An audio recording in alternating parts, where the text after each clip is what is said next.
नमस्कार मित्रांनो, माझं नाव आहे डॉक्टर निलेश पाकले आणि आजचा विषय आहे फिबोनाची रिट्रेसमेंट.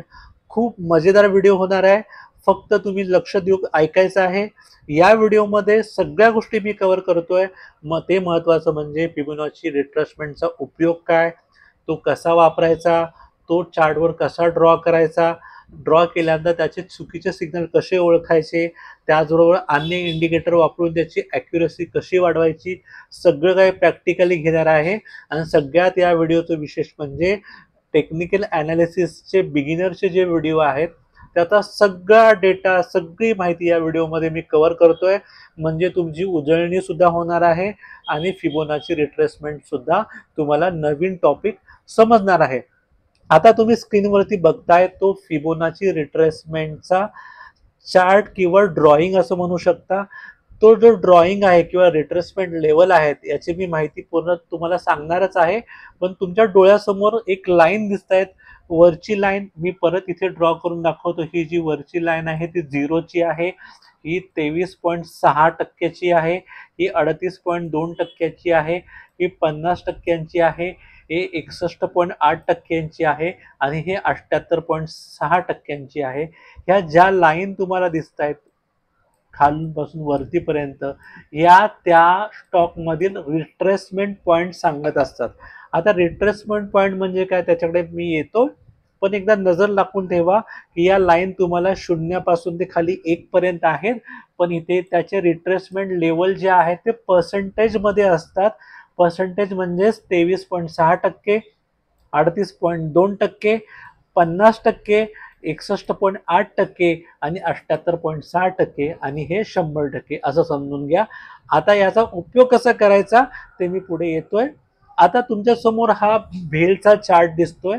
याच्यावर आपण सगळ्या गोष्टी आहेत त्या आपण याच्यामध्ये प्रॅक्टिकली बघणार आहोत. भेलच्या चार्टवरती, भेल म्हणजे भारत हेवी इलेक्ट्रिकल्स लिमिटेड वरती मी इथे तुम्ही बघाल तर डेची टाइम फ्रेम निवडलेली आहे. म्हणजे प्रत्येक कॅन्डल ही 1 दिवसाची कॅन्डल आहे.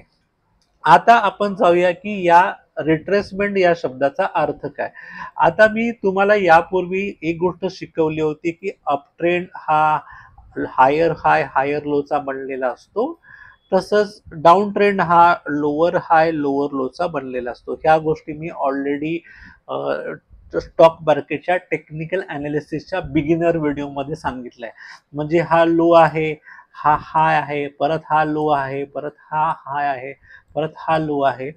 तर जो हा पहिला हाय असतो आणि हा पहिला लो असतो, तर जेव्हा तो दुसऱ्या लोला म्हणजे हा मी इथे दुसरा लो लिहितो, सॉरी हाय लिहितो, हा पहिला हाय. तर पहिल्या हाय पासून दुसऱ्या लो पर्यंत जायला तो डायरेक्ट स्टॉक वरती गेलेला नाही. म्हणजे स्टॉक डायरेक्ट हायकडे गेला का नाही, तर तो खाली पडला काही वेळासाठी. तर हे जो खाली पडतं किंवा त्याची किंमत उतरते तात्पुरत्या स्वरूपासाठी, याला आपण रिट्रेसमेंट असं म्हणतो. रिट्रेसमेंट म्हणजे काही वेळाकरता तो स्टॉक खाली पडतो आणि त्यानंतर त्या स्टॉकची जी मूळ गती आहे, म्हणजे स्टॉकला वरती जायचं आहे, पण तो काय इथे आल्यानंतर काही वेळासाठी खाली पडला आणि त्यानंतर मात्र तो परत वरती गेला, परत खाली पडला, परत वरती गेला, परत खाली पडला, परत वरती गेला. म्हणजे त्याची जी मूळ दिशा आहे वरती जायची ते त्यांनी पूर्ण केली. पण तो डायरेक्ट वरती जातोय का, तर अजिबात नाही. तर तो खाली उतरतोय. हे जे खाली पडतात स्टॉक, यालाच रिट्रेसमेंट असं म्हणतात. हे तुम्हाला लक्षात आलं पाहिजे. ही झाली गोष्ट स्टॉक मार्केटच्या अप ट्रेंडमध्ये. आता डाऊन ट्रेंडमध्ये जेव्हा स्टॉक असतो तेव्हा त्याला खाली जायचं असतं, पण तो पहिल्यांदा वरती जातो. त्याला हाय म्हणतात, त्याला लोअर हाय म्हणतात. लोअर हाय 1, लोअर हाय 2, हाय हे लोअर लो आहेत. लोअर लो 1 आणि लोअर लो 2. म्हणजे या स्टॉकला वरती जायचं आहे, पण त्याचा मार्ग खालचा आहे, त्यामुळे परत खाली पडतो, परत वरती जातो, परत परत खाली पडतो. म्हणजे हे जे वरती जाणं आहे हे याची रिट्रेसमेंट आहे. रिट्रेसमेंट म्हणजे तात्पुरत्या स्वरूपामध्ये त्या स्टॉकमध्ये विरुद्ध ॲक्शन घडते. हा स्टॉक वरती जातोय, त्याची विरुद्ध ॲक्शन म्हणजे खाली पडणं. हा स्टॉक खाली जातोय म्हणजे याची विरुद्ध ऍक्शन म्हणजे वरती जाणं. म्हणजे जेव्हा हा वरती जातोय तेव्हा तो रिट्रेस होतोय आणि अपट्रेंड मध्ये जेव्हा खाली पडतोय म्हणजे तो रिट्रेस होतोय, हे तुम्हाला लक्षात आलं पाहिजे. म्हणजे रिट्रेसमेंट म्हणजे सुरुवातीची जी गती असते त्या स्टॉकच्या त्याच्या विरुद्ध गती येते, पण ती तात्पुरत्या स्वरूपात असते. अप ट्रेंड मध्ये जेव्हा स्टॉक खाली पडतो म्हणजे रिट्रेसमेंट, आणि डाऊन ट्रेंड मध्ये स्टॉक वरती जातो, तात्पुरत्या किमतीमध्ये वाढ होते, त्या गोष्टीला रिट्रेसमेंट म्हणतात. आता तुम्हाला ह्या सगळ्या गोष्टी कळाल्या, रिट्रेसमेंट म्हणजे काय. आता आपण जाऊया भारत हेवी इलेक्ट्रिकल्स लिमिटेड या स्टॉकवरती. आता मी डायरेक्ट तुम्हाला रिट्रेसमेंट किंवा फिबोनाची रिट्रेसमेंट हे टूल कसं वापरायचं ते शिकवणार नाहीये. मी डायरेक्ट जाणार आहे ते पहिल्यांदा तुम्हाला त्या स्टॉकमध्ये आपण कुठल्या गोष्टीचा आणखी सपोर्ट घेतो त्या गोष्टी मी इथे ड्रॉ करतोय. आता मी इथे ऑलरेडी एक्सपोनेन्शियल मुव्हिंग ॲव्हरेज आहेत त्या इथे केलेल्या आहेत. तुम्ही इथे मुव्हिंग ॲव्हरेज बघाल तर इथे 20ची मुव्हिंग ॲव्हरेज आहे, इकडे 50ची मुव्हिंग ॲव्हरेज आहे, इथे 100ची मुव्हिंग ॲव्हरेज आहे आणि 200ची मुव्हिंग ॲव्हरेज आहे. आणि हे मुव्हिंग ॲव्हरेज आहे ते इथे दिसतात. मी परत तुम्हाला इथे ड्रॉ करून दाखवतो. इथे बघाल तर 20ची मुव्हिंग ॲव्हरेज आहे ती ब्ल्यू कलरची आहे, तर ही जी ब्ल्यू लाईन दिसते ही 20ची मुव्हिंग ॲव्हरेज आहे. इथे 50ची मुव्हिंग ॲव्हरेज आहे ती गुलाबी रंगाची आहे, तर ही गुलाबी रंगाची मुव्हिंग ॲव्हरेज तुम्हाला दिसते. इथे 100ची मुव्हिंग ॲव्हरेज आहे ती ग्रीन कलरची आहे, तर इथे तुम्हाला ग्रीन कलर दिसतो, ही 100ची मुव्हिंग ॲव्हरेज आहे. आणि 200ची मुव्हिंग ॲव्हरेज आहे ही रेड कलरची आहे, तर तुम्हाला इथे रेड कलर सुद्धा दिसतोय. म्हणजे तुम्हाला सगळ्या मुव्हिंग ॲव्हरेज इथे प्लॉट करायचे आहेत. तर प्लॉट कशा करायचे आहेत, तर तुम्ही इथे आपल्याला इंडिकेटर्स भेटतात, तिथे तुम्ही मुव्हिंग ॲव्हरेज टाईप केल्यानंतर इथे मुव्हिंग ॲव्हरेज एक्सपोनेन्शियल हा दिसतोय, तुम्ही इथे क्लिक केलं की इथे मुव्हिंग ॲव्हरेज येणार. आणि मुव्हिंग ॲव्हरेज आल्यानंतर तुम्ही इथे सेटिंगमध्ये जाऊन तुम्ही इथे 20, 50, 100 जेवढ्या तुम्हाला डेजची किंवा लेंथची मुव्हिंग ॲव्हरेज आहे ती करायची आणि त्याच्याप्रमाणे त्याला कलर द्यायचा, हे तुम्हाला लक्षात आलं पाहिजे. इथे मी डिलीट मारतो याला, कारण ऑलरेडी मी या मुव्हिंग ॲव्हरेज प्लॉट केलेले आहेत. आता इथे आपण मुव्हिंग ॲव्हरेजचा उपयोग जो आहे तो सपोर्ट रेजिस्टन्ससाठी करणार आहे.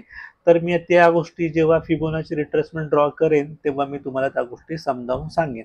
आता माझं पहिल्यांदा काम असतं की मी जातो मंथली टाइम फ्रेमवरती. मंथली टाइम फ्रेमवरती गेल्यानंतर मी तिथे ड्रॉ करतो 20ची जी मंथली मुव्हिंग ॲव्हरेज आहे त्याच्यावर क्लिक करतो. इथे बघा क्लिक केलं, त्याला मी ब्ल्यू कलर देतो.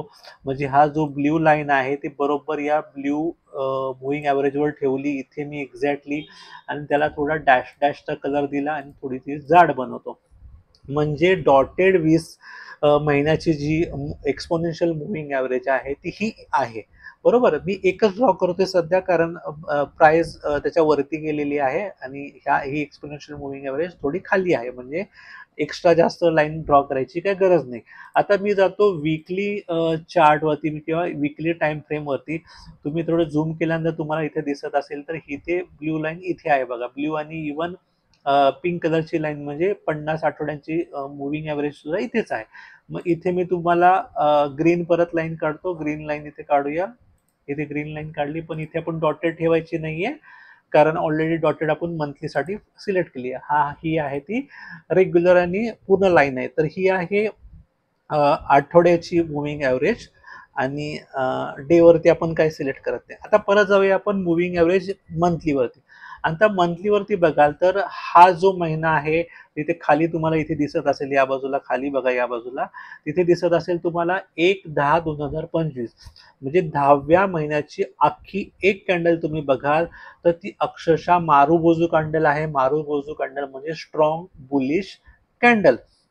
आता त्याच्या आधीची बघा कॅन्डल ही 9व्या महिन्याची कॅन्डल आहे, ती पण अक्षरशः 90% मारुबोजू कॅन्डल आहे. आणि त्याच्या आधीची म्हणजे 8व्या महिन्याची कॅन्डल असो किंवा 7व्या महिन्याची कॅन्डल असो, इकडे बियरिश कॅन्डल दिसते. आणि बियरिश कॅन्डल दिसल्यानंतर सुद्धा 2 कॅन्डल नंतर तिसरी कॅन्डल रेड असायला पाहिजे होती. म्हणजे ॲक्च्युली आपण असं म्हणलं की हा बियरिश सिग्नल आहे, तर तिसरी कॅन्डल इथे अशी रेड असायला पाहिजे होती, पण तशी रेड नाही आली. म्हणजे इथे बियर्स हारलेले आहेत आणि बुलिश लोक जिंकलेले आहेत, हे आपण कन्फर्म केलं.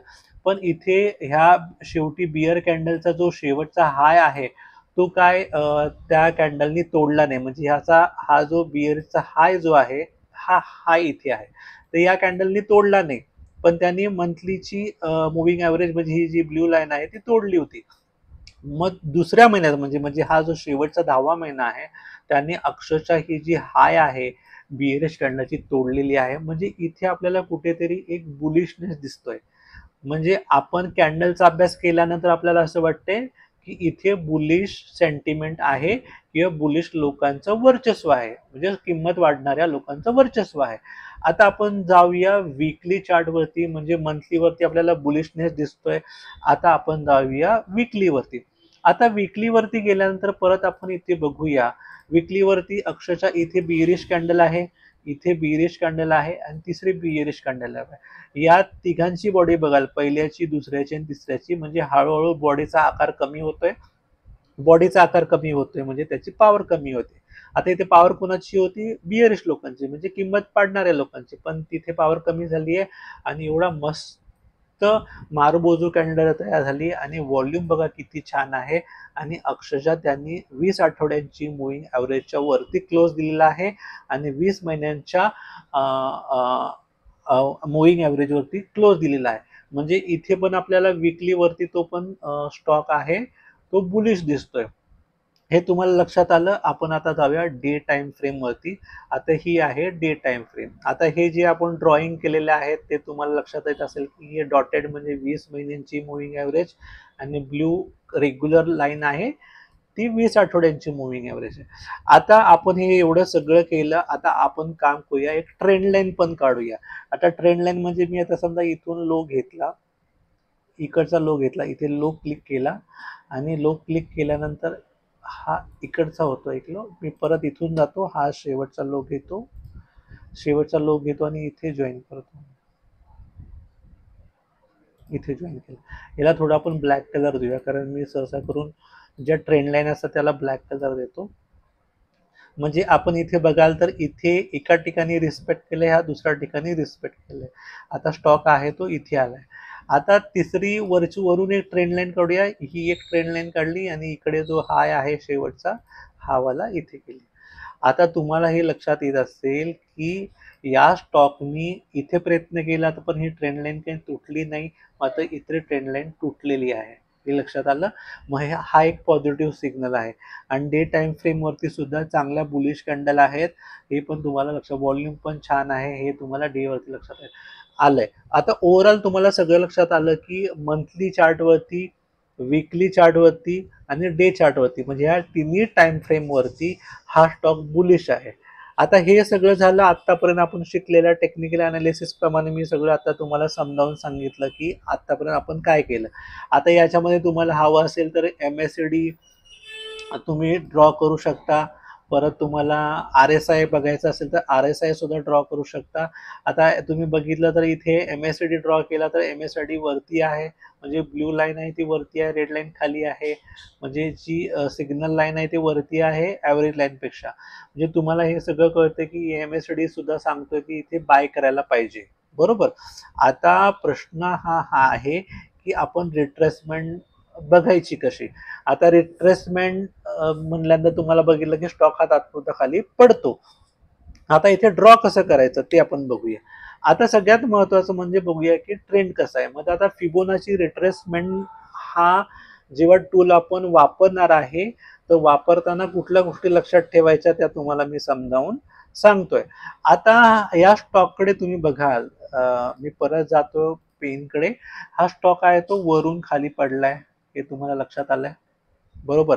हा त्याचा हाय आहे आणि हा त्याचा लो आहे, समोर दिसतोय, बरोबर. तुम्हाला हे कळालं हाय आणि लो आहे. आता मी हे ड्रॉइंग काउंट टाकतो आणि आता मला तिथे फिबोनाची रिट्रेसमेंट करायची.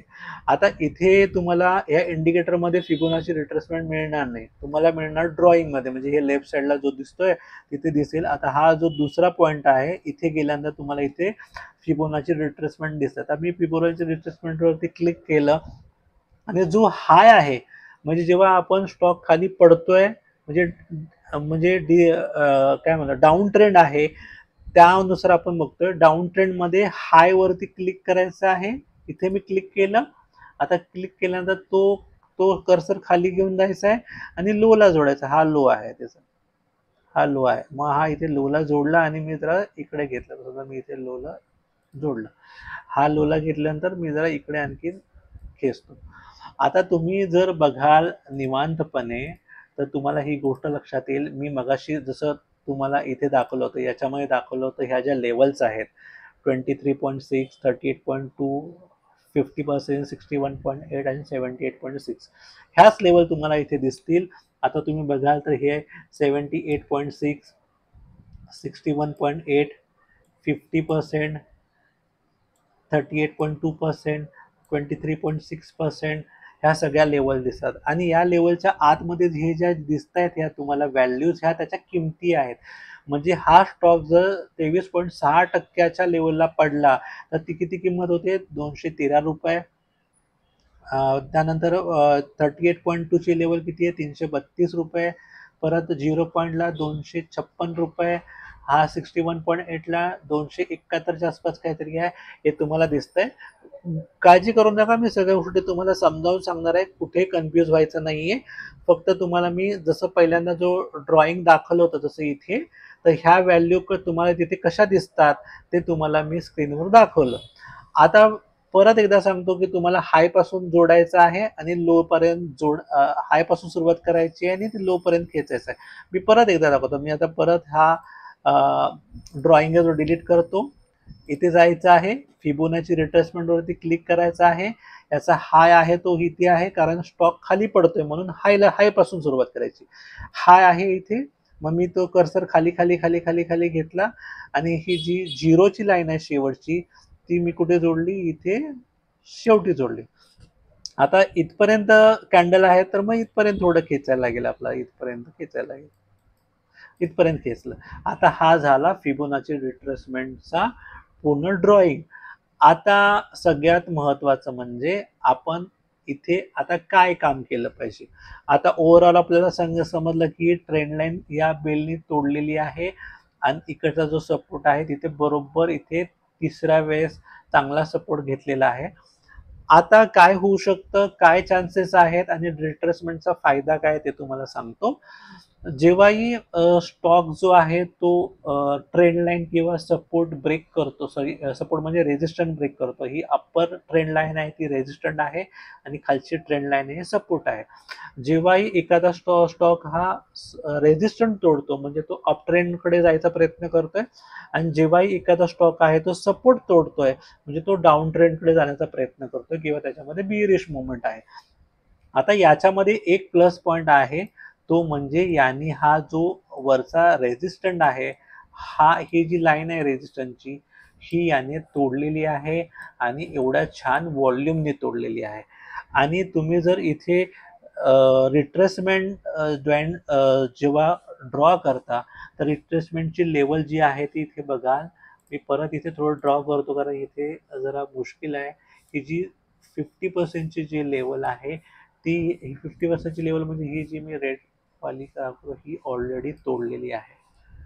म्हणजे जेव्हाही एखादा स्टॉक फिबोनाची रिट्रेसमेंटमध्ये 50ची लेवल तोडतो आणि त्याच्यापेक्षाही एक अधिक म्हणू शकतो, एखादा जर कन्झर्वेटिव्ह ट्रेडर आहे म्हणजे खूपच काळजी घेऊन खूप सतर्कपणे ट्रेडिंग करतोय, त्याने ही 61 पॉईंटची बघा इथे 61.8 दिसतोय, तर ह्याची जी लाईन आहे म्हणजे ही लाईन आहे, म्हणजे आधीचा हाय थोडक्यात म्हणा, आधीचा जो हाय होता तो हाय, हा जेव्हा तुटेल एखाद्या स्टॉक कडून तेव्हा त्यामध्ये एंट्री घेतात किंवा त्या लेवलला तो ट्रेडर आहे तो एंटर करतो. म्हणजे तुम्हाला ठरवायचं आहे की तुम्ही 50% रिट्रेसमेंटमध्ये जाणार आहात की 61 पॉईंटच्या रिट्रेसमेंटमध्ये जाणार आहात, त्या ठिकाणी तुम्हाला ट्रेड घ्यायचा आहे. म्हणजे काय करायचं आहे ते तुम्हाला सांगतो. मी परत आता जातोय, ही आपण 50ची लाईन काढूया. सॉरी, तर मी इथे ड्रॉइंगकडे जातोय. ही समजा 50ची लाईन आहे, ती ऑलरेडी तोडलेली आहे आणि ही 61.8ची लेवल आहे.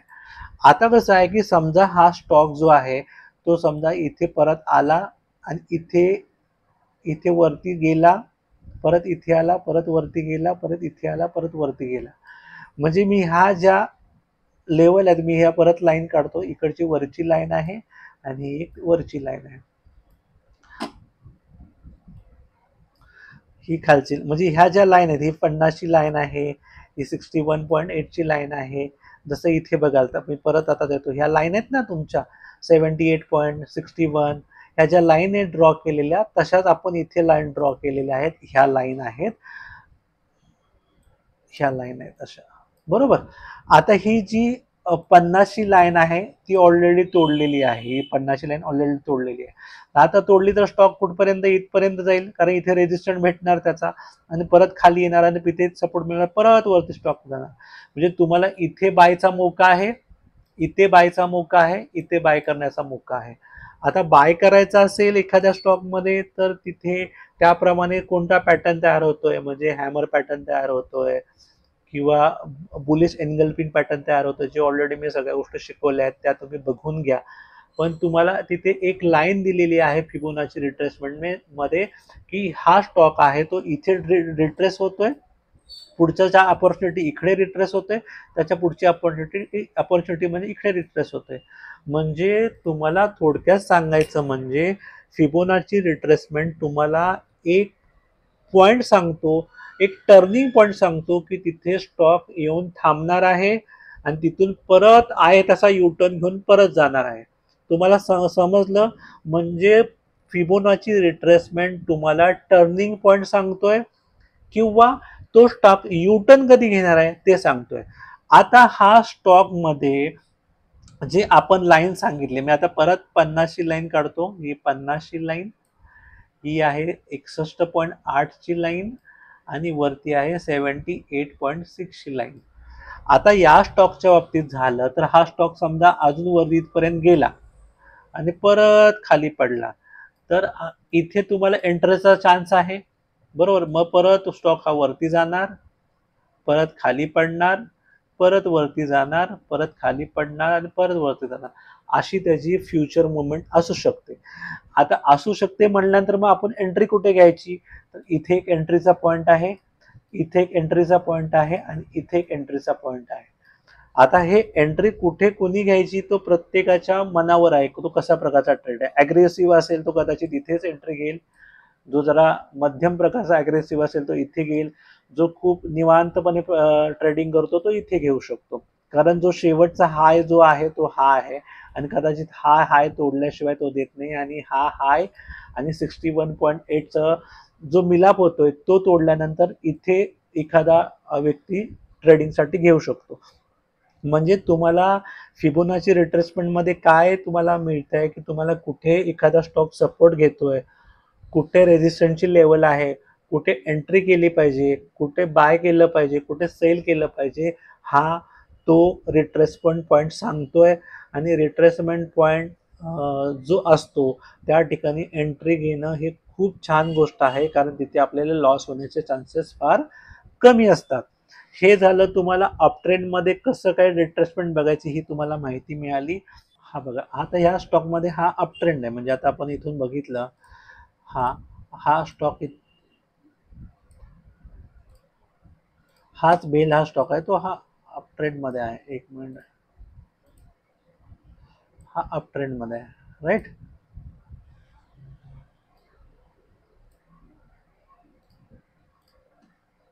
हा अपट्रेंड मध्ये आहे.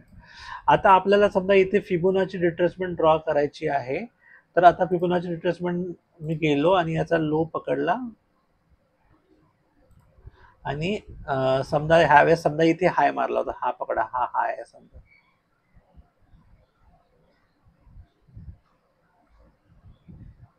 हा हाय. मग ते इथे बघायला समजा मी परत आता जातो पेनकडे, हा लो आहे आणि हा हाय आहे समजा इथे. ही पुढची मुवमेंट कारण इथे रिट्रेस आलाय ना, म्हणून मी इथे हाय पकडला, हा हाय पकडला नाही. हा पण तुम्ही हाय पकडू शकता, तेव्हा इथे रिट्रेस होतोय. म्हणजे हा स्टॉक आता कसा गेला, वरती गेला, परत खाली आला, वरती गेला, परत खाली आला, वरती गेला, परत खाली आला, परत वरती गेला, परत खाली आला, परत वरती गेला. म्हणजे हे जे पॉइंट आहेत हे रिट्रेसमेंट पॉइंट आहेत. म्हणजे तो खाली स्टॉक पडतो कारण ह्या स्टॉकमध्ये अप ट्रेंड आहे. आता अपट्रेंड मध्ये जेव्हा तुम्ही फिबोनाची ड्रॉ करता तेव्हा कशी ड्रॉ करायची ते पण लक्ष घ्या, कारण आता मगाशी मी तुम्ही बघितलं तर ते डाऊन ट्रेंड मध्ये होतं. आता अप ट्रेंड मध्ये कसं आहे करायचं आहे की तुम्हाला लो पकडायचा आहे. हा लो आहे आणि हाय जो आहे तो हाय हाय. आता तुम्ही बघाल या स्टॉकमध्ये जेव्हा पण हा स्टॉक वरती अपट्रेंड मध्ये आहे, तर अपट्रेंड गेल्यानंतर तो जेव्हा हाय इथे मारला त्याने, हाय नंतर तो खाली गेला तर तो कुठे या 50च्या लेवलला रिट्रेस झाला. ही 50ची लेवल ही आधीच्या स्टॉकचा जो हाय होता ती लेवल आहे. म्हणजे हा एक चांगला आधीचा रेजिस्टंट आणि आताचा सपोर्ट या लेवलला आहे, हे लक्षात घ्या. म्हणजे तुम्ही फक्त फिबोनाची रिट्रेसमेंटवरती अवलंबून राहणं महत्त्वाचं नाही आहे. का महत्त्वाचं नाही आहे ते मी परत एकदा समजावून सांगतो. म्हणजे आता इथे आपण काय करूया, लाईनच करूया, एक लाईनच काढूया, ट्रेंड लाईन. हां, ठरवलं. हां, हा झाला लो लेवल. परत हा झाला पुढचा झाला हाय. हायला आपण थोडं म्हणजे रेजिस्टंटला रेड करू. हा झाला पुढचा रेजिस्टंट. हा झाला पुढचा हा त्याचा झाला पुढचा रेजिस्टंट. हा झाला पुढचा रेजिस्टंट. हा, ह्या सगळ्या रेजिस्टंट लाईन आहेत. हा सगळ्यात लो किंवा सपोर्ट आहे. हा हा ही गोष्ट तर तुम्हाला माहिती आहे. हाय आणि लो या गोष्टी तुम्हाला माहिती आहे. आता मी इथे ड्रॉ करतो फिबोनाची. आता फिबोनाची इथे लो पासून सुरुवात केली आणि इथे हायला जोडलं. मी आता हायला जोडतोय, हायला जोडलं. आता तुम्ही या स्टॉकमध्ये बघाल तर हा जो पॉइंट आहे, हा पॉइंट तुमचा 50% पॉइंट येतो फिबोनाची प्रमाणे आणि रेजिस्टंटच्या लेवल प्रमाणे इथे रेजिस्टंट केलंय आणि इथे सपोर्ट घेतलाय. म्हणजे तुम्ही लक्षात घ्या की ह्या लेवलला पण बघितलं तर इथे रेजिस्टंट आहे. म्हणजे 1 पॉइंट, 2 पॉइंट, 3 पॉइंट, म्हणजे हा किती स्ट्रॉंग पॉइंट आहे. आणि एवढा स्टॉक खाली पडल्यानंतर एवढी इथे कॅन्डल तयार झाली आहे ह्या पॉइंटला. हा पॉइंट लक्षात ठेवा आणि इथे तुम्ही बाय करता आणि तुम्ही वरतीपर्यंत जाता आणि या लेवलला तुम्ही तुम्ही प्रॉफिट बुक करता किंवा इथे वेट करता की कुठली मोठी कॅन्डल तयार होते का, तिथे प्रॉफिट बुकिंग करताय. आता तुम्हाला हे कळायला पाहिजे की रिट्रेसमेंट पॉईंट सोबत तुम्हाला तिथे सपोर्ट रेजिस्टन्सच्या लेवल, महत्त्वाच्या की प्राइस लेवल येतात का बघायचं आहे. जेव्हा पण 2-3 पॉईंट सपोर्ट करतात, आता बघा 2-3 पॉईंट म्हणजे काय, की 50%ची लेवल जी आहे तो फिबोनाची रिट्रेसमेंट सांगतोय. परत आधीचा हायचा जो रेजिस्टंट लेवल आहे किंवा त्याच्या आधीचा पण हायचा रेजिस्टंट लेवल आहे, ते पण तुम्हाला सांगते की इथून स्टॉक हा आहे तो रिव्हर्स होण्याचे चान्सेस आहेत किंवा यू टर्न घेण्याचे चान्सेस आहेत.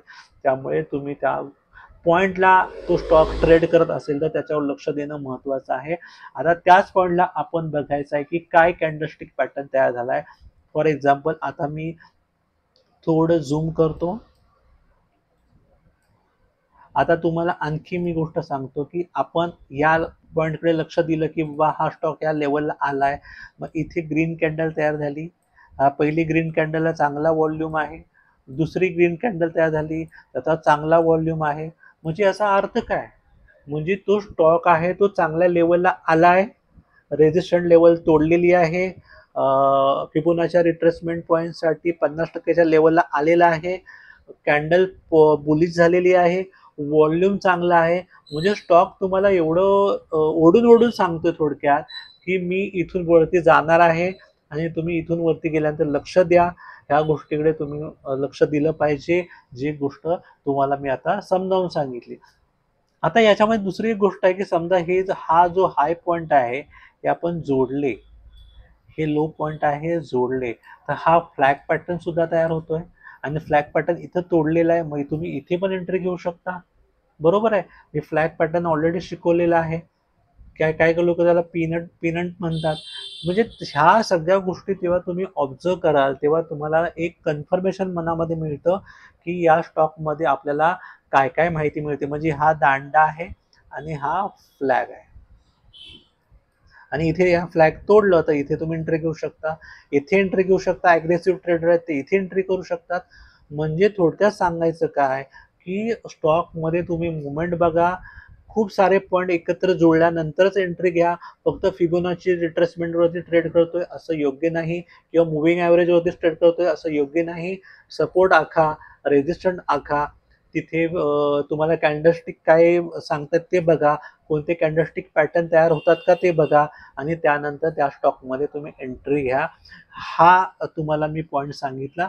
म्हणजे आता तुम्हाला दोन्ही पण गोष्टी सांगितल्या, की एखाद्या स्टॉकमध्ये बुलिशनेस असेल तर लो पासून तुम्ही फिबोनाची रिट्रेसमेंट सुरुवात करा आणि हायला जोडा, आणि जेव्हा स्टॉक खाली पडतोय, म्हणजे जेव्हा स्टॉक खाली पडतोय तेव्हा स्टॉक खाली पडल्यानंतर त्याला हाय पासून खाली लो पर्यंत ड्रॉ करा, म्हणजे तुम्हाला कळेल की तिथे काय आहे. आणि इथे पण बघाल तर तुम्ही हा स्टॉक अक्षरशः लोच्या इथे, हा जो शेवटचा रेजिस्टर आहे तिथे तो कन्सॉलिडेशन चाललाय आणि तिथून तो वरती गेलाय. म्हणजे अक्षरशः हा जो शेवटचा सपोर्ट आहे आणि शेवटचा रेजिस्टंट आहे, या प्राइस असतात त्या खूप मॅटर करतात. आणि प्रत्येक ठिकाणी एकच इंडिकेटर किंवा एकच ड्रॉ करून फायदा नाहीये. तुम्ही मल्टिपल फॅक्टर किंवा मल्टिपल इंडिकेटर जोडून, हाय किंवा लो जोडून, रेजिस्टंटना सपोर्ट जोडून, किंवा मुव्हिंग ॲव्हरेजचा मदत घेऊन तुम्ही या सगळ्या गोष्टी बघायला पाहिजेत. भारत किंवा भेल या स्टॉकमध्ये मी ज्या माहिती सांगितली ही ट्रेडिंगसाठी नाहीये, किंवा मी हा स्टॉक तुम्हाला सुचवत नाहीये. या स्टॉकमध्ये एंट्री घ्यायची नक्की नाही घ्यायची हे तुमच्या किंवा तुमच्या फायनान्शियल ॲडवायझरवरती अवलंबून आहे. हा पूर्ण व्हिडिओ जो आहे तो फक्त एज्युकेशनल पर्पजसाठी आहे. आणि तुम्हाला हा व्हिडिओ जर आवडला तर नक्की लाईक करा, चॅनलला सबस्क्राईब करा, आणि इथून येणारे व्हिडिओ जे असतात ते तुम्हाला वेळेवर माहिती पडावेत यासाठी नोटिफिकेशनवरती क्लिक करा आणि ऑल व्हिडिओ सिलेक्ट करा, म्हणजे इथून पुढे येणारे सगळे व्हिडिओ तुम्हाला मिळतील. आणि तुमचे जे मित्र आहेत त्यांना हा व्हिडिओ शेअर करा, म्हणजे त्यांनाही हे ज्ञान मिळेल. मला वाटते मी बऱ्यापैकी माहिती सांगितली आहे. Thank you very much.